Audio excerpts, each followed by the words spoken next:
Okay.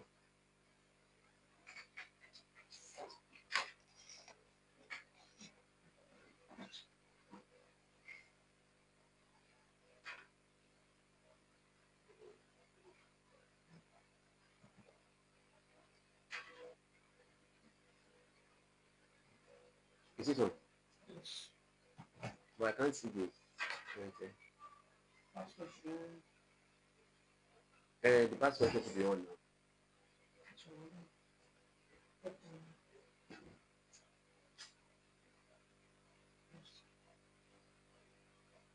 Okay.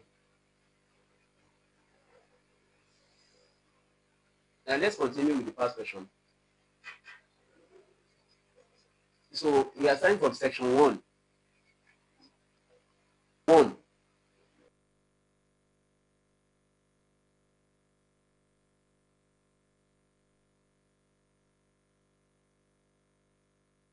Message.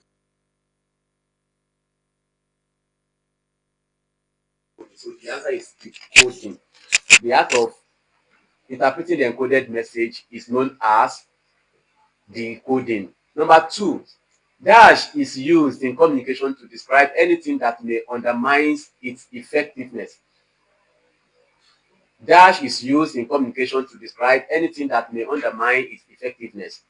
The answer is noise. Noise. So noise is used in communication to describe anything that may undermine its effectiveness. That's noise. Number 3, the violation of grammatical rules by a speaker while communicating is an example of syntactic noise.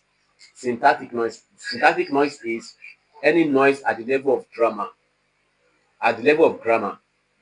Any noise at the level of grammar. That is at the level of violation of grammatical rules by a speaker while communicating is an example of syntactic noise. Syntactic noise. Number 4, dash communication cuts across departments, units, and sections in an organization.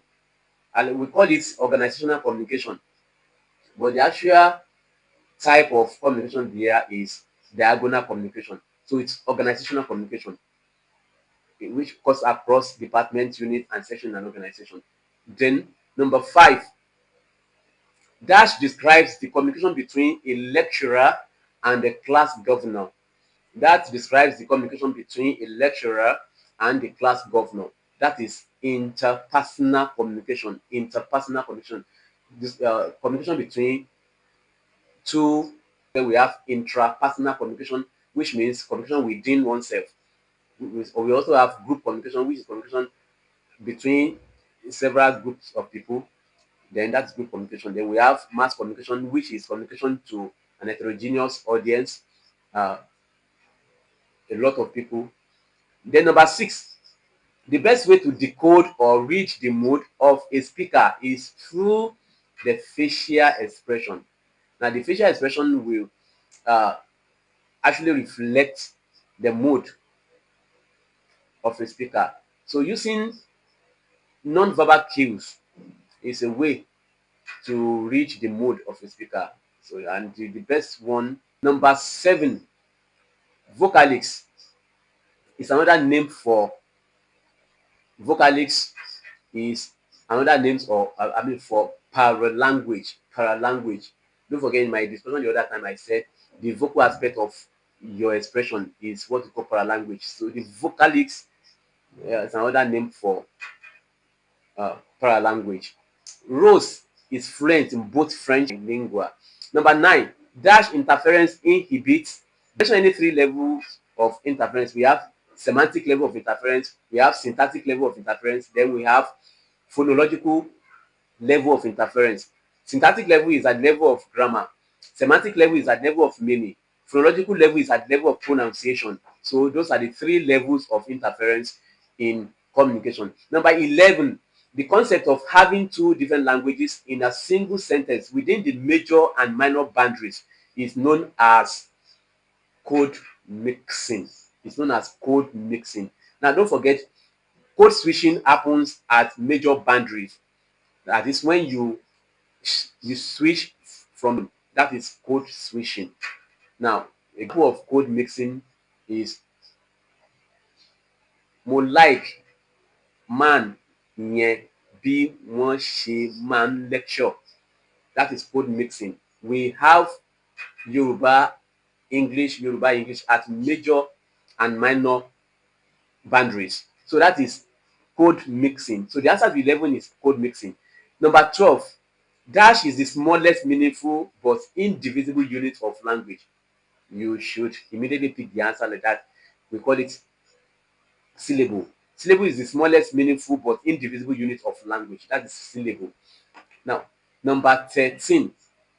Number 13. The scientific study of the sound pattern of a particular language is, that is phonology. Phonology. So the scientific study of the sound pattern of a particular language is phonology. Now, number 14. Dash studies the vocal organs by which the sounds of speech are produced. That is phonetics. Phonetics studies the vocal organs by which the sounds of speech are produced. Now, there is a big difference between phonology and phonetics. So phonology is the scientific study of the sound pattern of a particular language. You study sound pattern in phonology, but you study the organs that produce the speech sound in phonetics. So phonetics studies the vocal organs by which the sounds of speech. Number 15, listen for description. Consonant sounds could be dash and dash. That is voiced and voiceless. Voiced and voiceless. So if you use voicing to excuse me. Number 16, the lungs, pharynx, uvula, alveolar organs of speech. You call them articulators or organs of speech.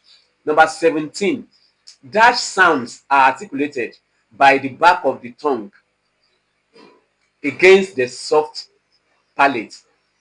That is velar sounds. Ka and ga, they are velar sounds. Velar sounds are articulated by the back of the tongue against the soft palate. That is velar sounds. Now, number 18, state three consonant sounds. The three yardsticks are state of the underlined, identify the sounds presented by the underlined letters in the following words. I take the question again. Identify the sounds represented by the underlined letters in the following words. Please.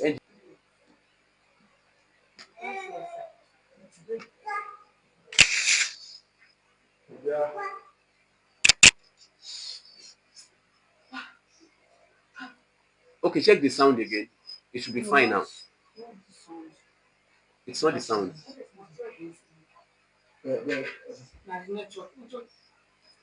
Okay, we have okay, the word there is jeopardy. Jeopardy. Jeopardy, underlined letter E and O represent